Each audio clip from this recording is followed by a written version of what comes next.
yemwe Mulungu wamudalisa palibe yemwe yanga ntembelele yaonela Mordekai mboni yanga.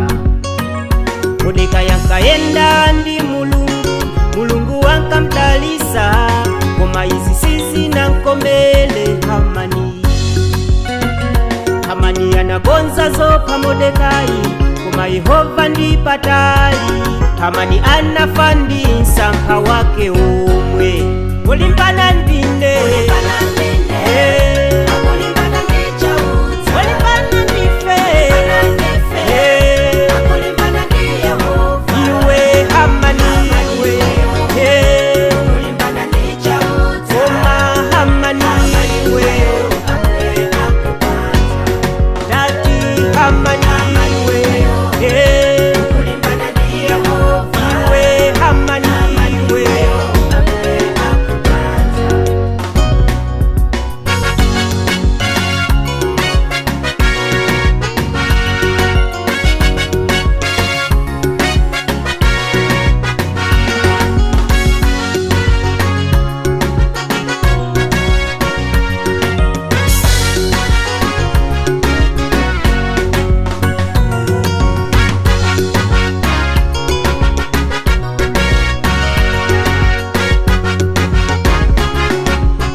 umboni wanga ndiwa ukulu.